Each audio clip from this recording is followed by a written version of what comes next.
At Rubberband, we empower each other through positivity, kindness, and practical advice.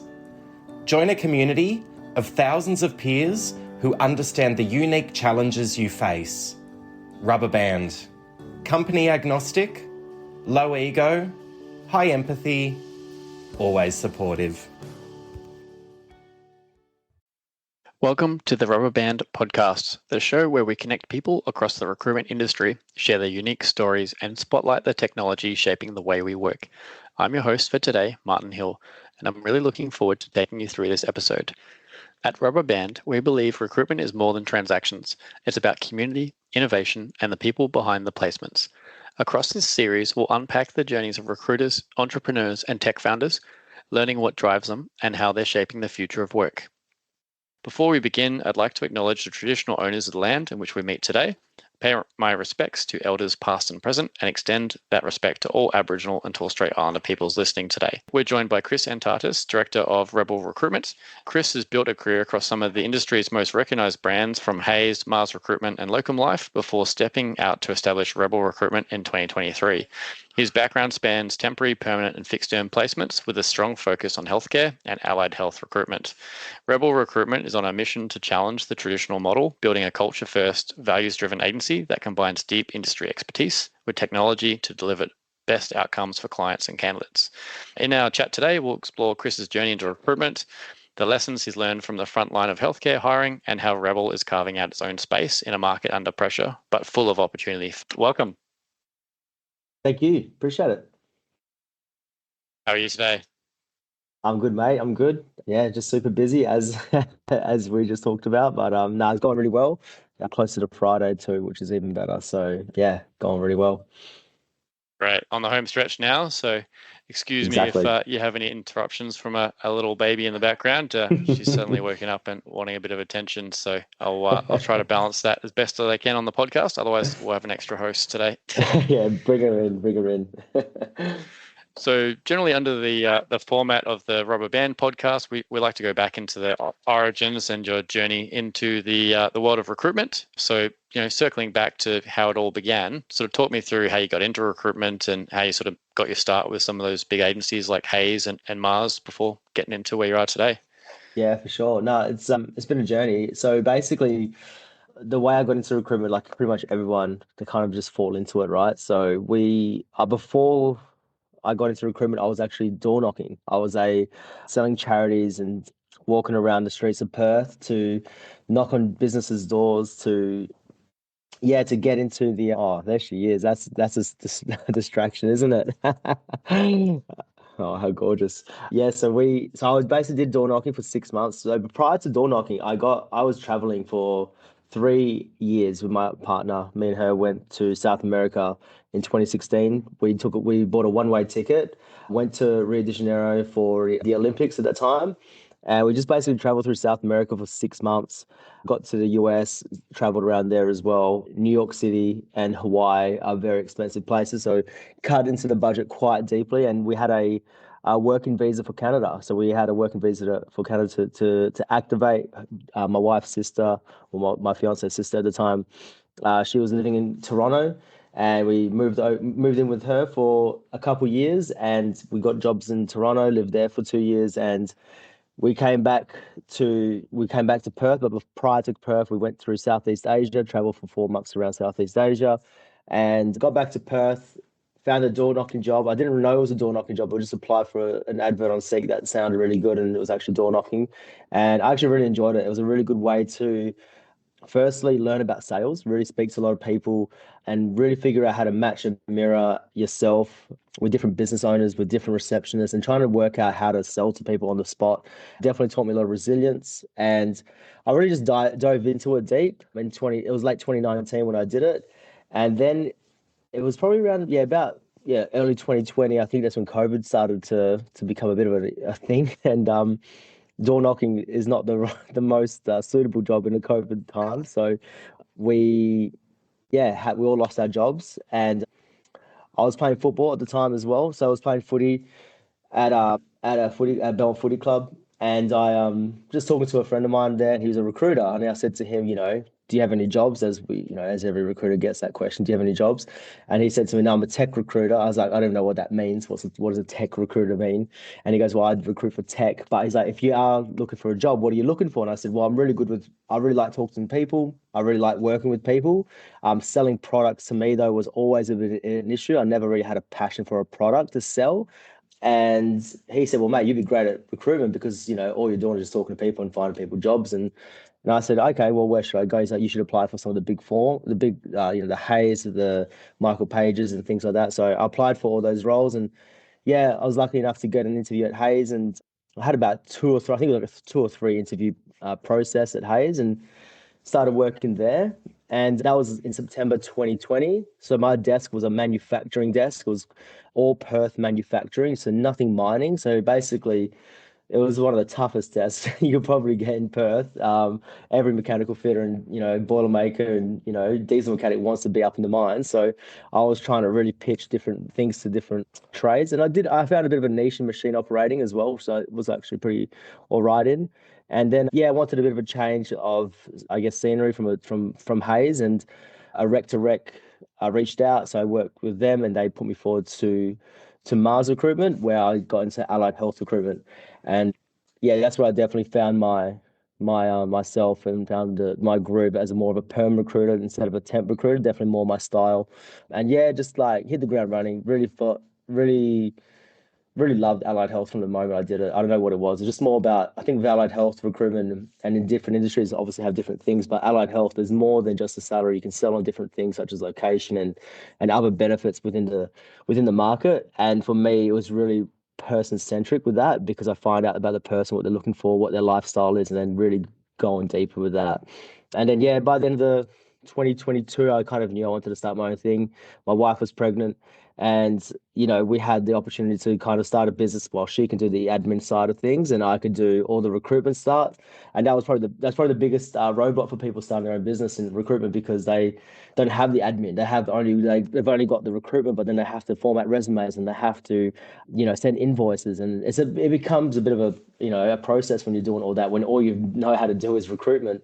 So for me, yeah, for us really, we established Rebel Recruitment, and the Rebel. So Chris Antartis is a Greek last name, and it means rebel in Greek. So I thought it'd be a lot easier for people to understand and Rebel Recruitment than Antartis Recruitment. So I thought that we'll go with that. And Clever. And yeah, and then we just we've been running now for since early 2023. So what's that? Like nearly over 2.5 years now. So we've gone really well, and it's been locum life in that as well. That was my 6 months.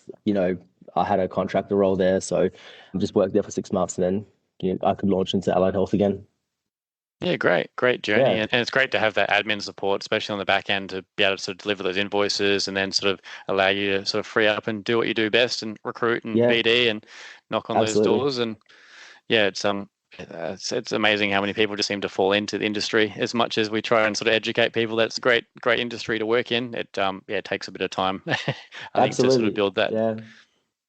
Yeah, 100%. I completely agree. I think as well, like it's such a there's a lot of like sales and recruitment can go hand in hand, but also like there's a lot of other aspects of recruitment. It's not just sales. People think they just do sales and that's going to be a good recruiter. Sometimes it's not. There's a lot of other aspects like resilience and other things that do matter. And I think with the door knocking role, resilience was my biggest strength. I did it for 6 months, right? And getting shut down. I remember one day we had a whole thing at door knocking was that you'd have to meet 50 people and you have to speak to 50 people per day. And the reason why you do that is because you're probably going to get 2 sales a day if you speak to 50 people, and that's a stat that they say. And I never believed it until I spoke to 48 people, had no sales, and the last 2 in a day I got 49 to 50. I got 2 sales, and I was like, far out. That's a numbers game, right? So there's all these little resilience that you kind of have to do with, and it flows into recruitment. It really does. So yeah, it's all these little different things that allow me to kind of get into recruitment, or show me what to do with recruitment. It was, from my past, so it's pretty cool. Oh, great. And looking back from those early roles that you worked in, were there any sort of major lessons or any particular moments that sort of led you to go, yep, I'm going to start my own business?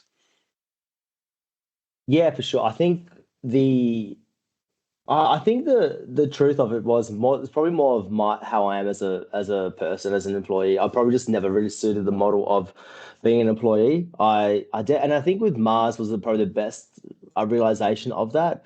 I realized at Mars that I was going down a route of more media, more content driven type recruitment versus the traditional job adverts and calls of candidates. And like, don't get me wrong, there's definitely a place of big cold calling and on being on the phones. And that's still a huge aspect of recruitment. But for myself, it was definitely more like let's get onto like other avenues of media.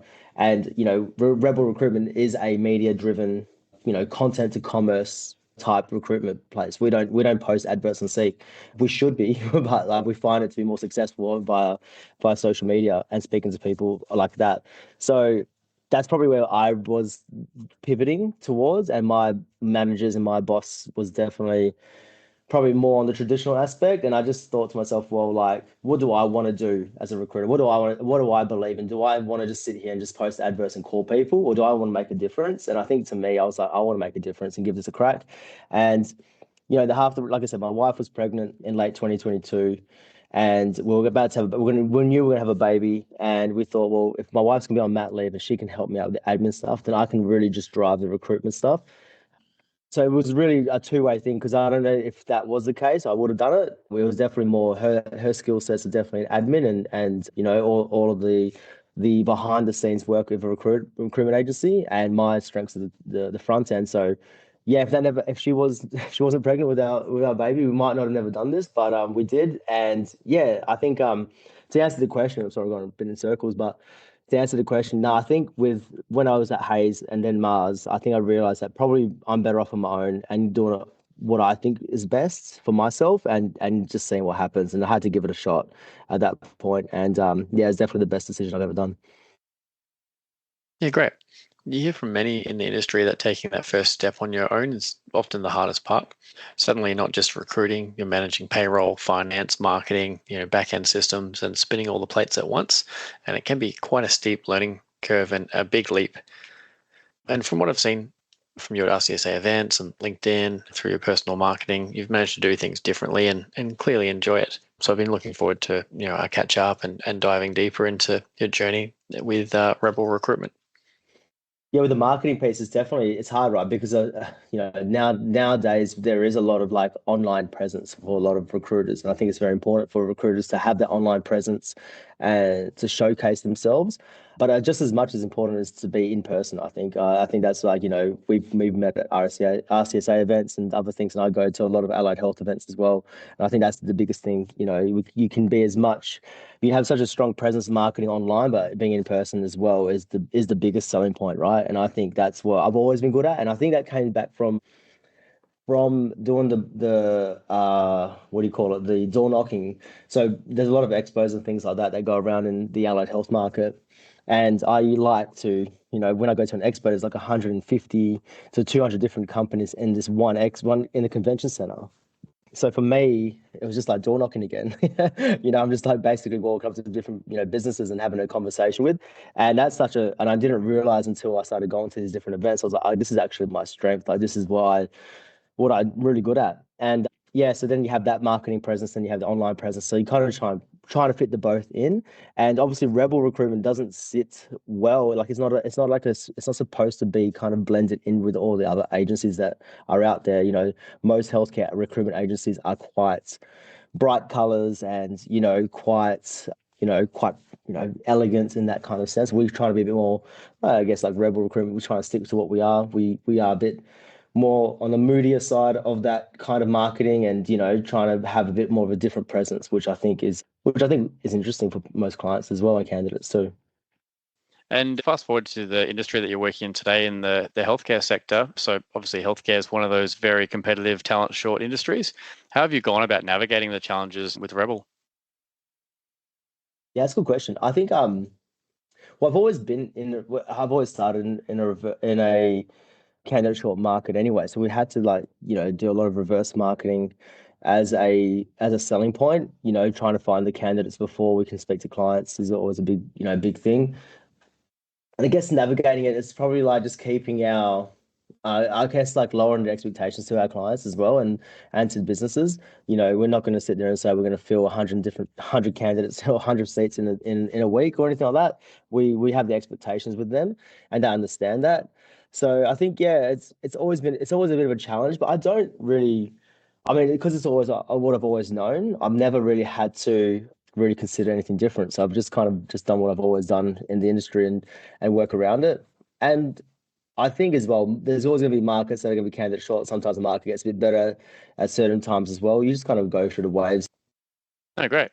And just building on that again, so what do recruiters often get wrong in the healthcare recruitment space, and how do you sort of approach things differently? Oh, it's hard, isn't it? I probably can't really comment on like my competitors too much because I don't really obviously see what they do day in, day out. And I guess maybe it's just because like we do a little bit differently in terms of like, the marketing aspect. That might be a bit of I think that we do differently. But I don't know. I think like I said, really hard to say compared to what I've seen. I have seen some really good. I mean, to be fair, the people at Mars I work with, we're both in different like healthcare industries. So allied health is very niche and very specific to what it is. So with like nursing, I've seen some amazing nursing recruiters, and they do so many different things as well in terms of how they do it. Like, for example, I know this one nursing recruiter who I worked with at Mars. She was just like temp, like she was just literally working from 7 till 7 and just smashing out. And she was very successful by doing it. And then, there's like myself who's a bit more slower paced, more perm based, but probably more marketing and different things like that. And, it was very different, but still can be successful. So I think it's just more about finding your own style. I think every recruiter should probably look at finding their own style and what they're good at, because there's no point of trying to be someone else. And I think that's what I learned for myself, was not to try and be another recruiter, trying to do what other people were doing. What actually fits in with myself and how I do my work, that's going to be the best, going forward. And when you do that, I think that's probably it's game changing really, because then what you're doing is not just copying what like your peers are doing or your other people doing. You're kind of just doing yourself, and that's where I think starts breeding, your personal brand, your values, and that's when you start getting the right clients and the right candidates for your own for the jobs that you're recruiting for. No, fantastic. That's great advice. And fast forward now to your business, Rebel Recruitment. So you've been operating now for just over 2 years. And what's the mission behind Rebel, and how do you define its sort of point of difference?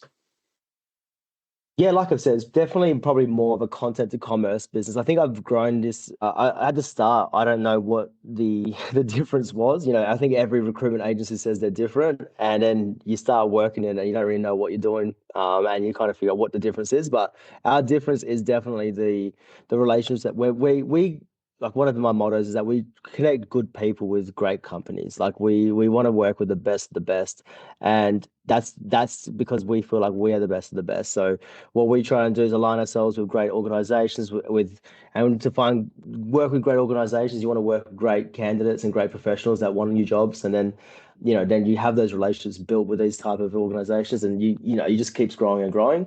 I guess the at the start from where we are now, before it would have been just like, being the number one WA recruiter was the goal. Won a couple, awards for source of that. So that's like, it feels like it's a box that's been ticked.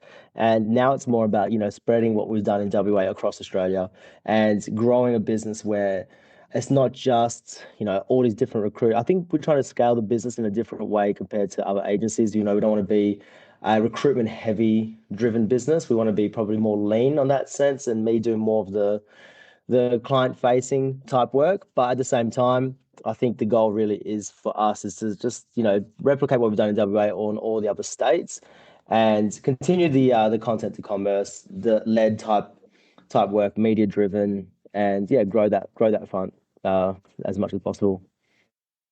Ah, fantastic. And culture and trust are vital in the healthcare space. How do you ensure that Rebel sort of values and culture translate into sort of positive outcomes for your clients and candidates? Yeah, good question.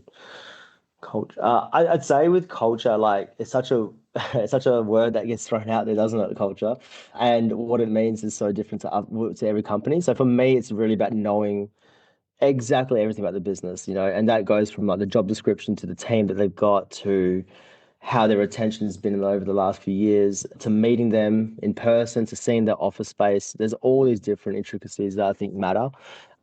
And then I think it's just aligning myself with those people that I would like to work with. I think one of the big things that I've learned especially starting Rebel, was that I don't have to work with every single company, and there are going to be companies out there that are probably just not aligned with, and don't really want to don't probably they probably won't like me either. And I'm sure there's going to be some companies out there that'll say that we don't want to work with Rebel, and that's probably vice versa. So and I think when you start a business, you want everything. You want to have every client, you want to have every candidate. And I think when we started Rebel, we didn't want that. And I think the culture behind that, or the mindset behind that, was because we know that we're going to find the right people for us and work with the right people, and that's going to be more important to us as a culture and as a business. I guess as well, like one thing I learned back in the day was that people like people that are like themselves. So if I'm meeting clients that are very similar to me and my values, and I'm probably going to find candidates that are going to be similar to me and my values as well. And then when I put them in for an interview, the way it works is usually, oh, that was a great, I really liked them because I really liked them too. And I know that before that happens in the interview process, that I've already screened properly, and I already know by the time having a phone call with a candidate that X, Y, and Z companies are the best fit for them, and I just need to get an interview in front of them, and then they can pick on what the best option is. So, yeah, I guess I don't know if I answered the question actually, but that's basically how I kind of align myself with the right culture and the right values. Because yeah, it's just more about actually finding out about them and seeing if they're a good fit for us as well, as much as they'd be a good fit for the candidates too. No, great. And I think really understanding the employers and also the clients, so the candidates and where they sort of fit your clients is definitely a big plus as well, which is great. Yeah. And in the sort of technology space, technology is completely sort of changing the way we do recruitment and increasingly influencing the way recruitment's done. Are you leveraging technology in any particular ways to sort of go about recruitment? Or again, you mentioned sort of very much that people focused and client facing side, a lot more sort of in the trenches. What's your typical approach there? Yeah, I mean, I feel like there's so much tech at the moment, isn't there? Like, I mean, with AI and stuff, and I feel like it's a bit saturated. I feel like there's so many different things that are coming out that are like, I don't know, they're just a bit. It's a lot. It's a lot of information out there, and I think my big thing as well is to try and make it as personable as possible with our outreach and our communication with people. So I think it's more. Yeah, I'm trying to think about what tech we got. We got a few things. Like we got a few like email, like for example, Fixer. I'm using Fixer AI. I'm not too sure if anyone knows that, but it's pretty much just an email that creates drafts for you. And when you start writing your emails from when you have Fixer, it allows you to it kind of picks up how you write your emails. That's a pretty good tool. But then at the same time, now I've got like 1,000 drafts in my inbox, and I'm like, they're probably not relevant. So there always comes with a few teething issues. I'm using LinkedIn Talent, like what is it, LinkedIn Recruiter and things like that too. But from a tech perspective, I mean, it's pretty straightforward. I don't think I've really have got anything that's like a huge advantage for us. I think, yeah, we're just kind of, I know I'm sure there will be certain things that are going to come up and out that will definitely be like, you have to use this. The benefit of AI and technology is just really leveraging it to do more of what we always have done, and that's speaking to candidates, speaking to clients, and finding that right fit. So if you can find the right tech that works for your business to help sort of make those connections, I think that's ultimately where the strength lies, not just having a tech stack that adds extra steps to the process unnecessarily. So I think it's really a fine line and a bit of a balance between that sort of compliance piece, and speaking to more candidates and clients properly and understanding their needs, which I think you've sort of hit the nail on the head with, which is great.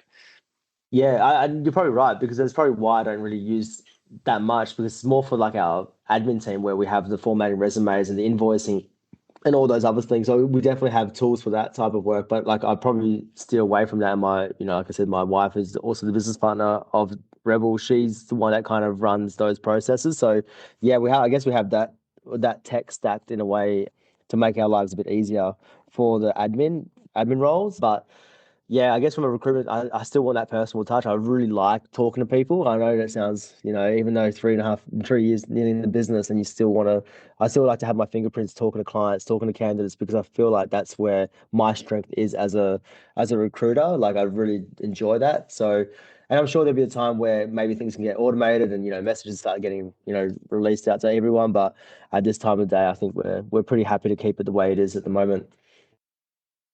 No, great. And looking forward, so the healthcare sector as it is now is under, huge pressure. There's a lot of shortfalls and a lot of demand for skilled talent. Where do you see the sort of biggest challenge, opportunity, for recruitment to add value over the next sort of 5 years in that space? Yeah, there's a lot of things happening at the moment. There's the NDIS, changes consistently every second day. I feel like there's a change in the NDIS, and then there's also the aged care reform as well, which is happening too. So there's a lot of things happening within healthcare. I think like for me, I'm a very optimistic person. So from opportunities and everything like that, I'm very optimistic about everything about healthcare in recruitment, especially because I feel like people still get old, people still get sick, and there's still always going to be that work will never go. There's always still going to be work involved in these type of roles. So therefore, from a recruitment perspective, you're still going to have to recruit.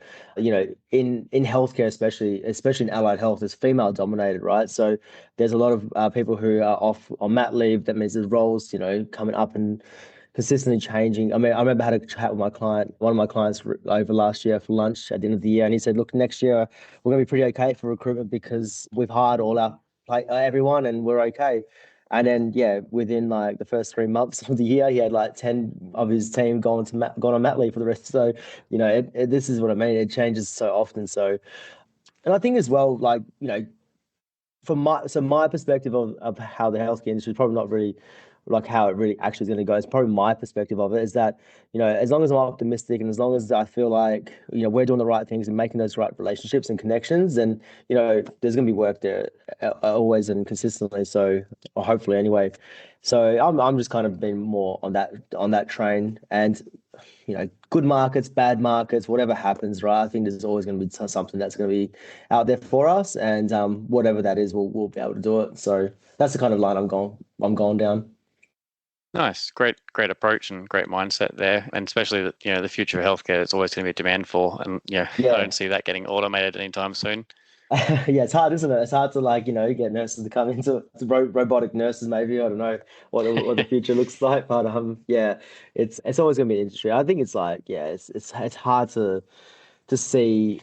Yeah, it's hard to see not see healthcare always being a prevalent recruitment position to have. So yeah. Yeah, great. And now for a bit of a pitch for your business. So for organizations, healthcare organizations listening in, what can they expect if they engage Rebel Recruitment, and how do they reach out to you from here? Yeah, for sure. Well, I never actually thought about a picture. So, yeah, look, honestly, what you'd expect from us would be a very personalized approach in recruitment. We're going to really figure out, we're going to be an extension of your business and really find out who the right fit is for you. Our retention rate is easily the best. We keep everyone past guarantee periods, and we're very strong with our approach when it comes to keeping retention, which is a huge barrier for a lot of recruitment agencies in healthcare. So we really back ourselves with that. You're going to get a premium service, which is going to be, when I say a bit different, it's going to be a different led candidate process when we're trying to find people in different areas and different spots than the usual traditional job ad market. And the way you can find me on all platforms: Instagram, Facebook, LinkedIn. And yeah, I'm sure we can put my contact details in a post or something as well. So yeah, but yeah, my website's Rebel Recruitment. You can always find me on there. So if you had any expo, like any type of event that's in allied health specific, I'm probably going to be there too. So don't feel bad to say hi. Come up and have a chat with me, and we can discuss what your needs are. And it might not be now as well, because sometimes I know what it's like. Sometimes you think about growth and it's not now. It's maybe in 12 months' time. But still have that conversation, because you just never know when the right person might come through the door. And that's what we're trying to do. We're really trying to help people, not from now but also in the future, and what their recruitment needs are like. Fantastic. Sounds like it's easy to track you down on socials, which is great. And yeah, great pitch there on the fly. So thank you again for sharing your story, and thank you for coming. Thank you for having. It's been a pleasure. Thank you for having me. It's really, really nice. I've been listening to Rubberband for a while now. So when I saw you was on the hosting, I was like, I gotta reach out. I gotta see if I can come on, which would be great. So, and you're doing a great job as well, mate. So well done. So it's we're just trying to share the load at the moment between the team, which is great. So no, really. Well, at least you got an assistant with you, so that's always a good thing. Managed to get it. I think my voice put her to sleep, which is a plus. But No, thanks, mate. Really appreciate it. And, I'm glad you got her to sleep as well while we're doing it. She's on, so I'll probably be able to get through my next meeting and she'll probably sleep through. Brilliant, mate. Good stuff. To our listeners, thank you for tuning in to the Rubberband podcast. Our goal here is to connect people, share recruitment stories, and highlight the technology that's shaping the future of work. If you or someone you know would like to come onto the show to talk about your recruitment journey, explore new technology, or simply have a good recruitment chinwag, I'd love to hear from you. You can reach out to me directly on LinkedIn just by searching for Martin J. Hill. Until next time, thanks for listening.